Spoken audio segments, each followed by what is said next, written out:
আমরা বেগম জিয়া অসুস্থ আছেন, উনি বাংলাদেশের একটা আনপ্যারালাল পার্সোনালিটিতে পরিণত হয়েছেন।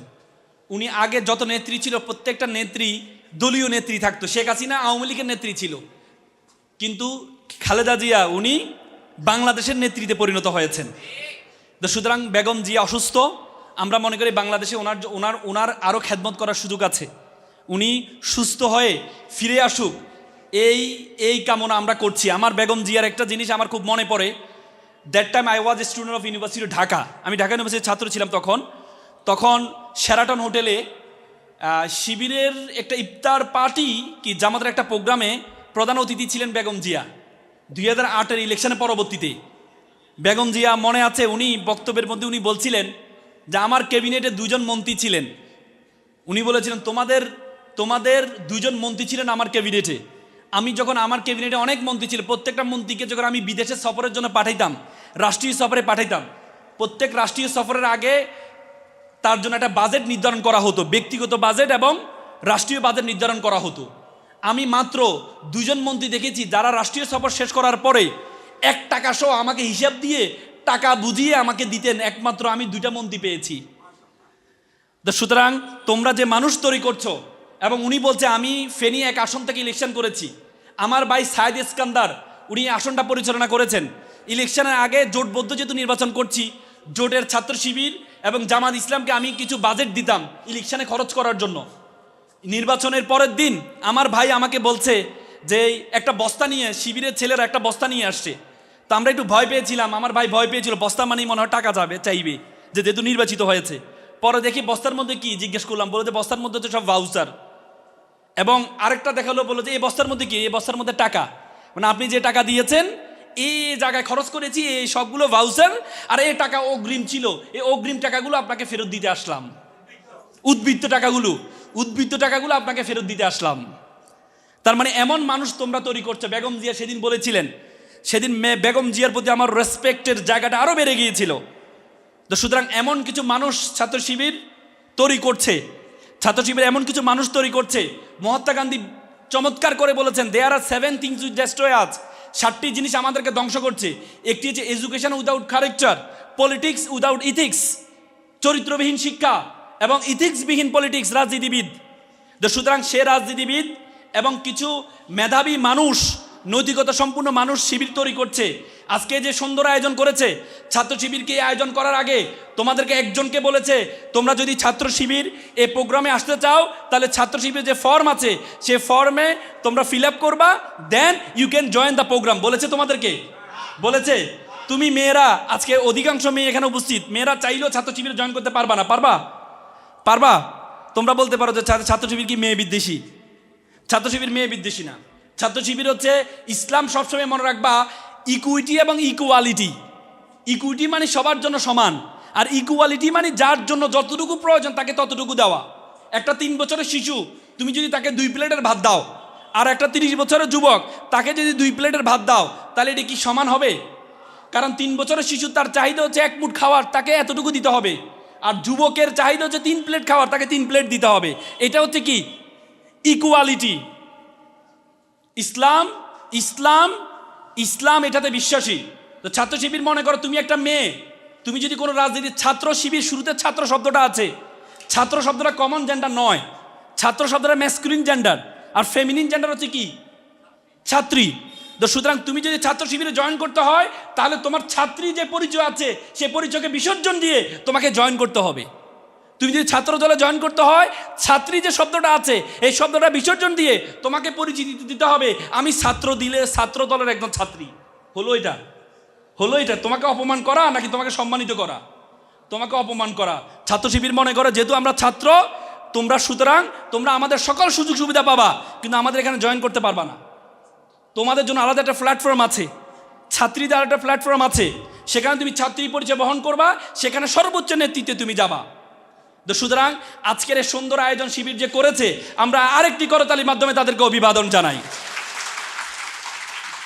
সাথে সাথে শিক্ষার্থী ভাই বোনেরা, তোমাদেরকে আমি স্মরণ করে দিতে চাই, you must mind it, this is the beginning. You must mind it, this is the beginning, this is the very very beginning of your journey. তোমাদের জীবন মাত্র শুরু হয়েছে। একাদশ শ্রেণীতে তোমরা উঠেছো, এটি হচ্ছে this is a very crucial moment for your life, তোমাদের জীবনের সবচেয়ে গুরুত্বপূর্ণ সময়।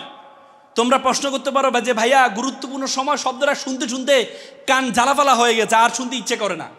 যখন তোমরা পিএসসিতে পড়ছিলা তখন তোমার মা বলেছে মা বাবা তোমার জন্য সবচেয়ে গুরুত্বপূর্ণ পরীক্ষা এটা, তুমি মেনে নিয়েছিলা, তুমি পরীক্ষা দিয়েছো, A+ পেয়েছিলা। 3 বছর না যাইতে যাইতে JSC পরীক্ষা আসলো, তোমার মা বললো this is a very important exam for your life. তুমি বিশ্বাস করে নিলা মায়ের কথা, পরে দেখলা JSCতে A+ পাইলা।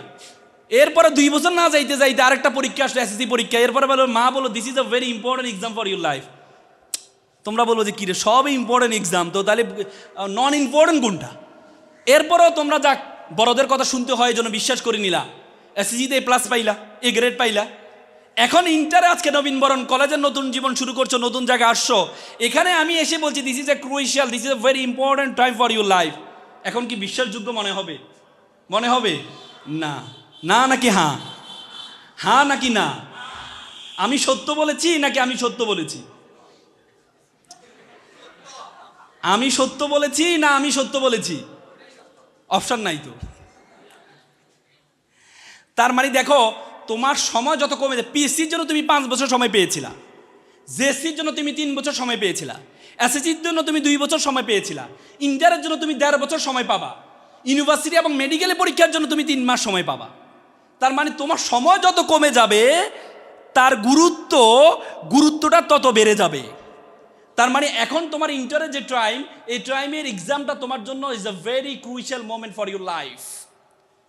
এই সময়টাকে তোমাকে গুরুত্ব দিতে হবে, এই সময়টাকে গুরুত্ব দিতে হবে। এই সময় গুরুত্ব দেওয়ার আগে তোমাকে তোমার সম্বন্ধে জানতে হবে। এপিজে আব্দুল কালামের নাম শুনেছ? এপিজে আব্দুল কালামের নাম শুনেছ? হ্যাঁ, কে বলো তো, কে বলো? ভারতের সাবেক রাষ্ট্রপতি এপিজে আব্দুল কালাম একবার তোমাদের মতো এমন একটা মাদ্রাজে ক্যাডেট কলেজের একটা প্রোগ্রাম, ওনাকে ইনভাইট করা হয়েছে। উনি এত সুন্দর ছাত্রছাত্রীদের সামনে উনি বলেছেন যে আমি প্রতিদিন সকালে ঘুম থেকে উঠে 5টা বাক্য বলি। কয়টা বাক্য বলি? 5টা বাক্য বলি।